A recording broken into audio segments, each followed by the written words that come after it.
Well, hi. Hi. It's so great to see you again. I know, you too. Another London premiere for another Middle-earth movie. Yeah. Was it deja vu? What was different this It literally time? was. I literally said that when I was introducing the film. I said, you know what? It's London. It's Christmas. It's Leicester Square. And there I was staring at Ian McKellen and Kate Blanchett and Richard Armitage and Stephen Fry. I was like, oh, this feels like magical. It was. I don't know. Really, really special. Yeah. I think it's magical for all of us as well. I mean, I feel that exactly the Christmas thing, the going back to Middle Earth at Christmas. It's like old friends. No, I get that a lot actually. Sometimes, actually, just the other day I was in Wellington Airport and a lovely guy came up and he touched me on the shoulder and he said, "Can I just say thank you so much for the films and it was one of my dad's things and he'd only recently passed and he said as a family we would go every Christmas and then we'd watch the DVDs every Christmas, you know." And I said thank you and he said, "So thank you, Fran." Did you just smile? No, I did because it happens all the time. Oh, that's She laughs. funny. She thinks it's hysterically funny. But that's true, I think, for a lot of people. I've heard lots of people say it was a family tradition, and now you've got people, like, I was reading Lawrence, who's the voice of Freyalaf in the movie. Isn't he marvellous? Oh, fantastic. That he came to Tolkien through the Peter Jackson movies. He did, So, you know, you guys are such a big part of the Tolkien legacy now that often it's a way in for people is through what you created. That's the best thing, you know, because I think, I completely appreciate and respect and understand that there's people out there who kind of don't agree with some of the changes. I know, especially with The Hobbit, which is fair enough. And I always would rather not have the books turned into films. But here's the thing, it brings so many people to those books. Yeah. That's only a good thing, number one. And number two, those books will stand forever. You know, there's nothing we can actually do to them, per se, if you know what I mean. So, Absolutely. Yeah. So we're saying old friends, the movies are old friends, Middle-earth was old friends, and lots of old friends at the premiere as well. Yes, that was marvellous. Billy and Dom voicing Yes. how did that come about? That was me picking up the fight. Well, I thought who are the two most evil actors I can think of. So I picked up Dom. What are you doing? No, they were amazing. It was a favour.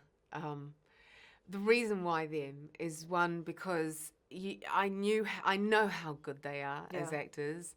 I knew that they work so. We didn't have to cast two separate actors who then would have to play off each other. I knew they could do that standing on their heads. They know each other so well. But also, it's kind of it's a very Peter Jackson moment, that moment in the film. It's a little naughty. You know, it's a little bit of comedy. It's kind of comic and not comic at the same time. You know, it has those layers to it.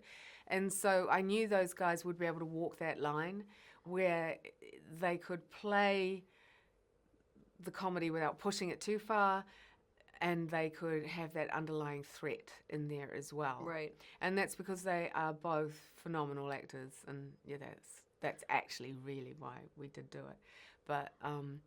But yeah, I may have put a little pressure on them, but guilt tripping, and I'm sure it didn't take too much pressure to get them to they're say great. yes, They literally they did it for us, which I really, really appreciate. Yeah, and they did it for the fans too. I have to say. Yeah.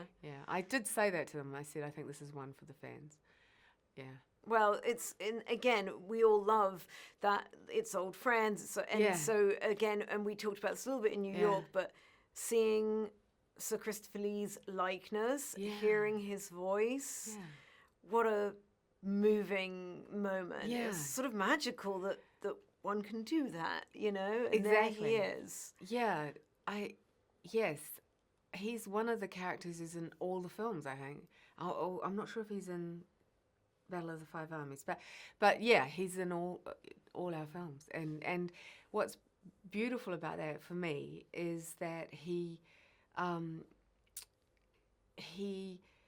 would have wanted to do it. And the reason Peter had that instinct, because when I first thought of it, I went to him and said, do you know, of all the characters from live action films who should be in this particular story, like has a natural place in this particular story, is Saruman. And Peter, he kind of smiled and he said, because he was very fond of Chris, they were very fond of each other, and he said, I think he would want to be in it if he could. So of course we immediately went to Lady Legita, who is now sadly passed, although hopefully she's with her beloved. And she said exactly the same thing. Yeah. She said he would have wanted. Well, he was such a Tolkien fan and knowledgeable. I know, he was so brilliant. Yeah. So, and also, I know you can find sound-alikes out there. I'm very sure there's some talented actors out there who can do Christopher Lee, but you can't really. You cannot. Not authentically. Well, no, there's something special as well about using his own voice. Using his own voice, yeah. It's respectful too, I think. You know? Yeah, and I kind of, luckily, because I thought, oh my God, now I have to go and troll through everything we ever recorded with him. But that line popped into my head, the one from The Hobbit, where he says, are you in need of assistance, my lady? And I thought, ooh, that's like the foundation. We've got the foundation, and we just need to tweak the ends kind of thing. So. Yeah. You have spent lots of time in Tolkien's realm. Yeah. And you're spending more time in it now. How do you have a touchstone for how you feel when something is authentically Tolkien? Like, how do you know if you're like, oh, I think we're straying too far away now, we've got to bring it back into Tolkien? What would be a touchstone for that for you? It's a weird thing, I have to say. It is just an instinct. You know, the worst feeling is when you know you're deliberately going further and further and further away, but you're doing it for the right reason, which is the demands of what the film needs. Sure. And because as much as, you know, Tolkien fans have our heart, you know, that's only one part of the audience. Yeah. There's a huge, enormous film-going audience out there that we also have to speak to. So I do know exactly what you mean, and even now sometimes I think I do go, oh, we wandered too far. But I think in the end, especially when you know you've got to add pieces to it, and we had to do that for this story. There was story there that needed to be created and filled out.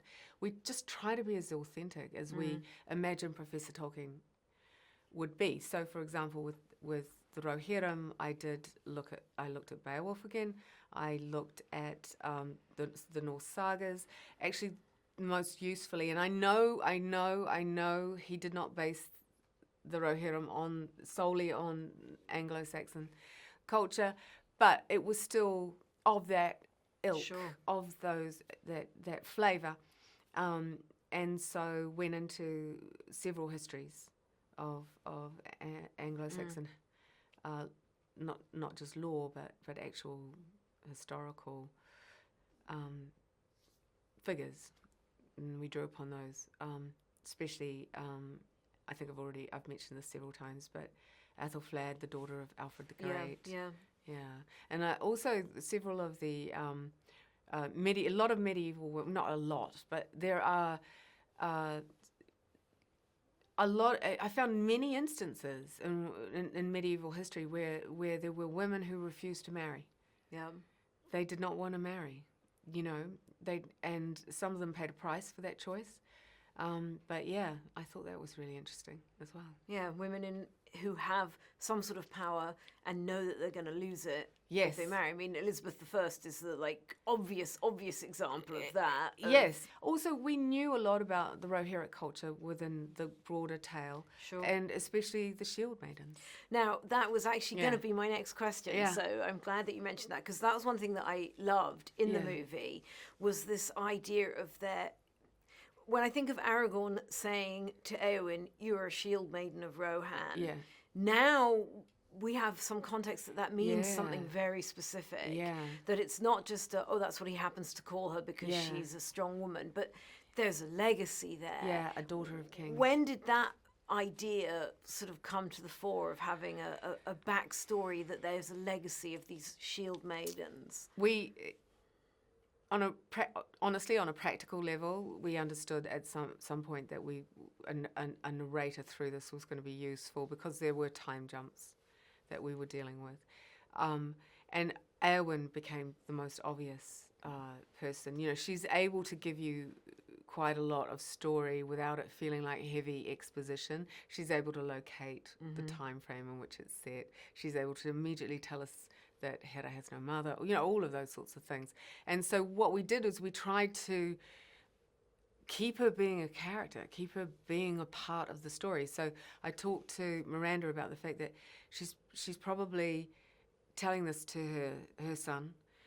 She is the princess who ended up not exiled, but away from her home in Gondor. And so maybe as she's telling this, there's a quality of homesickness. What it did is it made that voiceover more personal and even a little emotional at times, you know, and you can hear that in her voice. You know, when she says, that is how they found him, you know, at his knees unbent, you know. The next day, I thought, Yeah, I found it exactly that. I did find her narration very moving. At times, when, you know, early on when she says, "You will not find stories." Do not go looking for tales of her in the old. You know, in the old. It really. You feel that it's personal. You really feel that that it's very personal, and of course Miranda Otto does a beautiful job. Phenomenal. Tales that light a path through the dark. Yeah. Because she's lived through that dark. Exactly, she understands it. And I didn't pick up on, but as you mentioned now, this idea of marrying away from Rohan, moving to Gondor. That's exactly her experience. Yeah, because Hèra is literally staring at her father saying, "Is that what you want for me?" And he's saying, "Yes." Yeah. Because you will be safe. Yeah. And it's like, whoa. Yeah, I love that. I thought that was a beautiful piece of writing that they came up with. A lot of echoes. Yeah, lots of echoes there, yeah. So it felt good yesterday, finally seeing it. Oh, it was on so the big much screen fun. with an It was audience, so much fun. Honestly, Tolkien fans are the best. They've got a great sense of humour and passion. And I don't know, it's always a bit of a party on the red carpet. Good. So I had a lot of fun. And thank you to all of them who turned out. There were some fantastic costumes. Oh, I'm sure. Yeah. I'm sure. I'm starting to see Hèra turn up in some of the cosplay. Nice. I saw online someone who had made a Hèra costume that was stunning. Stunning. Yeah. So the other day, and I know we're coming to the end of our time, I have to say I was watching Godfather 3, and it was the line where he says, "Just when I think I'm out, they pull me back in." And I wonder if it feels like that for you at all, or if you're very happy to have been pulled firmly back into Middle Earth, because there's more to come, right? Yeah, no, 100%. It is a privilege that I will never not be conscious of. You know, it's a gift to be able to do this, and I think you approach it, you know, you never approach it lightly. I always feel really lucky to go back into that incredible, vast imagination of Professor Tolkien. I love this part that we're in for The Hunt for Gollum, where you can go off. And then also I go and get to read a whole bunch of stuff, and actually it's got nothing to do with Hunt for Gollum. I'm just like, oh yeah, I love this part of the story.